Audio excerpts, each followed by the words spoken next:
to another edition of Ask Michael Eline. This is where I teach people the law in an unorthodox manner by using examples that we see in the news, case law briefs, but it's all about exposing the Leviathan and its instrumentalities and taking back your rights. Know the law and mean to keep it well. Come here to learn from an expert to know your right. Make sure to like and subscribe. Make sure to save, because we never know when the thought police are going to take down this channel. All right, so hi again. You know, this is me, Michael Eline, and a lot of you people already know that I'm heavily involved in the biker community. You know, I do support people who think outside the box, who want more freedom and less control over their lives. So one of the things that I see is these whips that hang off the handlebars. So I'm going to show you really quick. It's called a biker whip. Let me just, so this is an article that I did on my website, but what I'm going to do is I'm going to go ahead and play this video for you. I already got it kind of queued up here.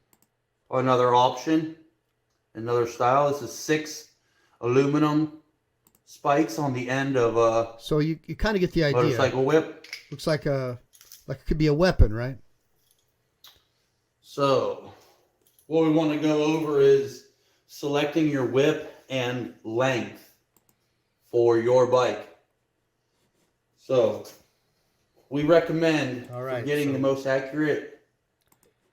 So he's talking about recommending the whip, recommending what you're going to use as far as the length and all that stuff goes.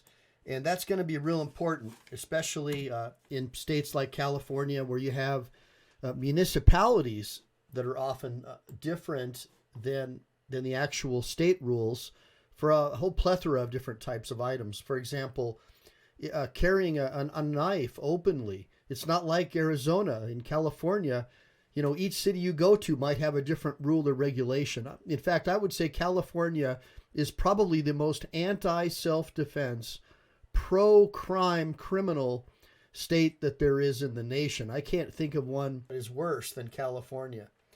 But as you can see, I mean, check out Badass Customs. By the way, I don't do endorsements, but man, is that thing cool or what?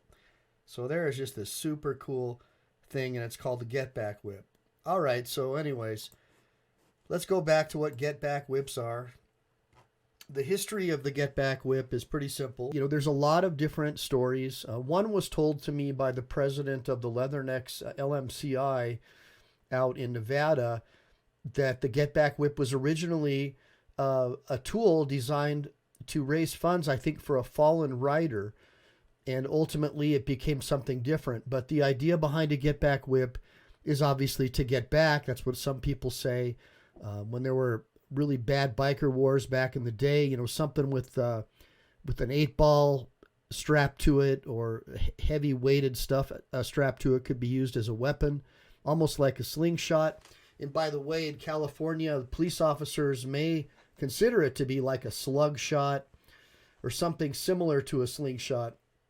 And this is one of those topics that I like to talk about, because when I teach people the law, I want them to understand our governments from state to state and municipality to municipality, especially when it comes to the Second Amendment, will do everything they can to obfuscate your rights, in my humble opinion. So if you're a biker and you don't want to get pulled over, law enforcement could say that they think it's a weapon, where another law enforcement officer a few miles away, or even in the same department, may think that it's not a weapon. But no matter what, it can always be used as a pretext to pull you over. Now, the idea is that, you know, from my understanding from writing, that if you're doing lane splitting, you want to be able to have that Get Back Whip handy, so you can maybe knock or slap the side of a car that may be coming into you trying to run you over. So there's all kinds of different theories about it. But as far as their legality goes, hey man, it's almost illegal until a cop gives you a ticket and you spend millions or thousands of dollars fighting it, maybe even going to jail. And keep in mind, in Texas in particular, the administrative state Leviathan has been doing a lot to try and take away motorcyclists' Second Amendment rights. So, and this is something we're going to talk about later on in another episode. But all I can do is being a motorcycle lawyer, doing that for a living for so many years, and really loving the people in the community because they think like me. They're more like Marines. They're more about self-determination, less government, more freedom. I want you guys to stay out of jail. I don't want to have to get you out. So the first things first, even though it might be legal, a cop might not think that it is. A cop can use this as a pretext to search you for other items. And whether or not those items are kept into evidence or not by a judge, who knows? Who knows what a judge might do? So now, part 2 of this whole thing, we need to talk a little bit about insurance. Okay, keep in mind if you're cruising on your motorcycle and this thing slaps someone's car or hits a pedestrian, knocks them in the face, and you've got all these metal things or an 8-ball hanging off of that, the insurance company could try and deny liability and say that it was an intentional act. So keep in mind, people, that just because something's an accident doesn't mean that people are going to believe that it was an accident. So, and it could be deemed very reckless to have a super long thing on your motorcycle handlebar that could hurt somebody. So I always want you to keep in mind when you're getting these accessories that law enforcement's just looking for a reason to pull you over, take your money, and throw you in the dungeon, as Chili from Delete Laws would say. That really is what they're trying to do. They're trying to raise revenue. That was the original purpose of the vehicle code, was to raise revenue. It wasn't about safety. So when you understand the Leviathan and how it exists, you'll understand how people like me came into existence. Because if you believe in natural law and natural rights, you're going to be naturally repulsed to what's going on, like two magnets when you put them against each other and you don't have them pointing the right way, right? And they push each other off. That's how someone who believes in natural law and natural rights is when they come across somebody who is a statist or somebody who believes in the administrative state or the academic world of control and systems of thought control. So always keep in mind, everybody, that just because it's legal doesn't mean that you're going to not go to jail for it.